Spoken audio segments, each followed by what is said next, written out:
공약사항이고 한나라당의 공약사항입니다. 이 공약은 국민과의 약속입니다. 그래서 지켜야 됩니다. 또한 그 공약이기 때문에 그것만 지키라고 하는 것은 아닙니다.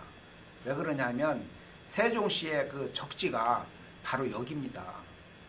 여기에 왜 여기가 적지냐 하면 우선 그 부지가 160만 평이 필요합니다. 근데 그 160만 평이 급하게 이렇게 구할 수가 없어요. 여기에 오면 그냥 있습니다. 만약에 다른 곳으로 한다고 하면 적어도 구지 구입하고 도시계획 세우고 뭐 그러다 보면 몇 년이 걸립니다. 그러면 결과적으로 지금 계획이 앞으로 한 10년 후나 5년 후나 이런 식으로 한다고 하면 그 계획 자체가 미뤄지는 것이고 또 그 과학자 연구하는 분들의 인프라가 여기 구축이 되어 있습니다. 대덕연구단지가 있고 또 해서 또 앞으로 오송, 오창 생명과학단지가 있고 이런 식으로 해서 인프라가 되어 있고 또 접근성이 여기보다 더 좋은 데가 없습니다. 전국 어느 곳에도 2시간이면 이 세종시에 올 수가 있습니다. 그래서 이런 이 적지가 여기 세종시에 거기가 가장 적지이기 때문에 와야 된다고 생각합니다. 그래서 우선 세종시의 거점지구 그러니까 기초과학원 또 중이온 가속기 이런 것들이 세종시에 있고 또 대덕연구단지의 기능지구 또 오송오창리의 기능지구 또 천안 아산의 ITBT 디스플레이 하는 그거에 대한 기능지구에서 이 벨트를 만들어서 하면은 우리 대한민국이 잘 살 수 있는 나라가 될 수가 있습니다.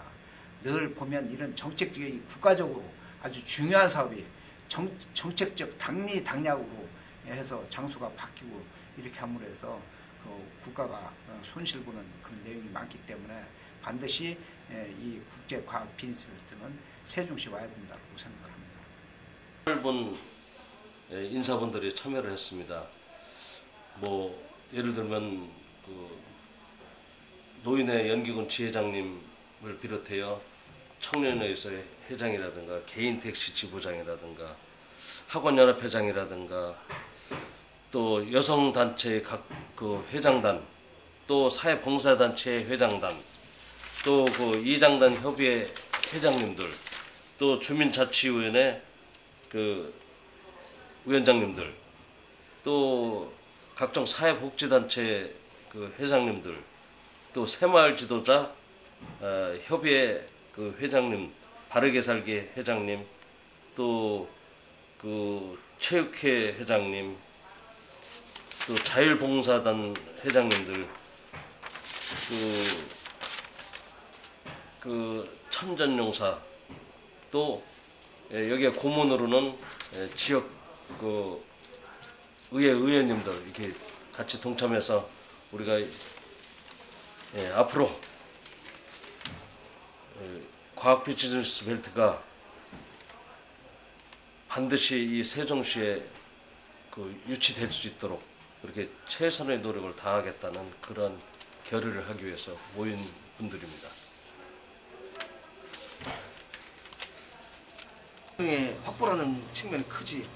왜 자족 기능의 확보라는 측면이 크냐면 과학 비즈니스 벨트 자체가 우리 세종시의 경제적인 창출 효과뿐만이 아니라 제일 중요한 게 입지 조건이라고 정부에서 발표한다도 입지 조건이 중요하다고 생각하면은 일단 우리 세종시의 인근에 불과 10분 거리에 대덕연구단지가 위치해 있고 어떤 인력이라든가 기본적인 인프라 구축이 가장 잘 되어 있고 또 하나는 세종시를 국토균형 발전의 중심 축으로 삼았을 때 정부에서 스스로 주장한 것처럼 자족 기능이 가장 부족하다는 이유로 지난해 수정안을 냈다가 수정안이 표결되어서 원하는 대로 세종시가 가게 됐어. 국회에 의결로 해서 법으로. 그럼 세종시가 자족 기능을 갖추려면 제일 중요한 게 바로 경제적인 자족 기능을 갖출 수 있는 인프라 구축하는 것이 핵심 선결과제인데 그건 인력으로 될 수 있는 것도 아니지만 과학 비즈니스 벨트 하나를 세종시 안에 넣어놨을 때는 자연스럽게 그것이 해소가 되고 실제 인구 유발 효과도 발생을 할 수가 있고 그런 측면에서는 다른 모든 경제적인 효과라든가 좋은 말들이 있겠지만 그보다 제일 중요한 거는 세종시의 제대로 된 완성을 위해서라면 과학 비즈니스 벨트가 세종시의 주어가 돼야 된다. 행정, 경제 모든 걸 아우를 수 있는 것이 종결점이 바로 과학 비즈니스 벨트다라고 나는 생각을 해. 그래서 그 과학 비즈니스 벨트가 반드시 세종시에 와야 된다는 것이 뭐 논리적으로나 외연적으로나 어떤 걸 갖고 대입을 해봐도 세종시가 최적의 입지 조건이다. 그래서 당연히 와야 된다. 당연히 와야 된다가 아니고 오게 되도록 대통령 스스로가 한나라당 대통령 후보였던 이명박 대통령이 대선 공약으로 내걸었던 것이고, 대통령이 한 공약을 지키지 않는다 그러면 공약은 지키라고 있는 거지, 지키지 말라고 있는 공약 같으면 그런 공약 하지 말아야 되고, 만약 과학 비즈니스 벨트가 오지 않는다라고 하면은 대통령 선거도 다시 해야지. 그 공약을 엎었으니까 뭐 정치적으로까지 아우러서 생각한다면 난 그렇게 생각을 합니다.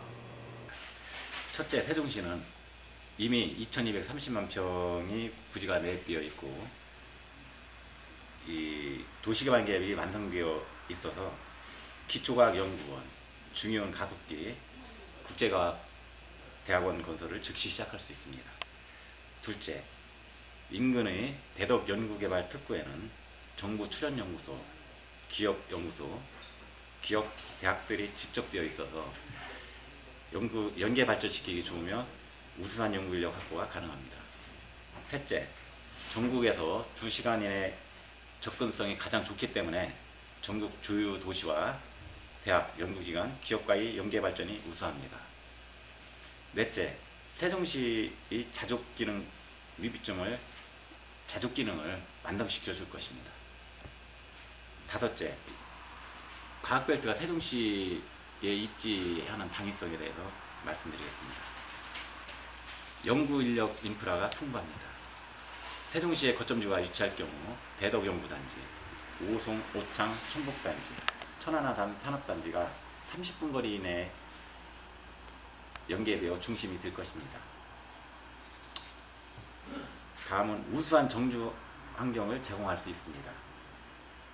과학 비즈니스 벨트는 국제적 연구 수준뿐 아니라 교육, 문화, 예술 등에서 세계적인 인프라가 필요합니다. 이 세종시 계획에 의하면 외국인의 생활 기반을 제공하는 이 국제화 통용 지역이라든가 이 국제과학 비즈니스 벨트가 우리 한국 사회의 어떤 기초과학에 대한 투자로서는 상당히 효율성이 있지만, 사실은 이만큼의 재정 투자를 하는 것이 옳은 것인가에 대한 부분들은 아직도 뭐 논란들이 있다고 봅니다. 근데 정부가 세종시에 대해서, 세종시가 정부기관 이전이라는 어떤 그 확실한 자족기능이 있고 또 최상의 계획임에도 불구하고 자족기능이 부족하다고 계속 얘기를 했었다고 하면, 사실은 그 세종시에 보면 문화국제교류기능이 있습니다. 그 부분들이 이제 유엔사나 기구를 유치하고, 그다음에 이제 해외의 어떤 많은 인사들을 이제 와서 활동할 수 있는 공간들을 열어내는 건데, 기초과학연구소가 그 문화국제교류 그 거점 지역에 설치가 된다 그러면 사실 보면 자족기능들도 훨씬 더 커지겠죠. 또 반대로 연기 잔여 지역이 지금 세종시 관할구역에 포함되어 있는데, 이 세종시와 어떤 불균형 문제가 있습니다. 그래서 이 문제를 좀 해소하기 위해서 잔여 지역에 중요한 가속기를 설치한다고 하면 또 세종시에 대한 잔여 지역에 대한 대책으로서도 효용이 높다고 생각합니다. 그래서 세종시하고 국제과학 비즈니스 벨트가 이명박 정권에서 정부에게 약속한 그 쌍둥이 정책인데, 어느 한쪽들을 살리고 어느 한쪽을 죽이는 부분들은 사실은 여전히 사기극으로서 국민들이 약속을 다 지키지 않는 것이다 라고 하기 때문에 두 가지 정책들을 이 세종시에 바로 설치해서 세종시도 지켜내고 또 정부의 어떤 신뢰들도 계속 제고할 수 있게끔 그렇게 해나가야 된다고 생각합니다.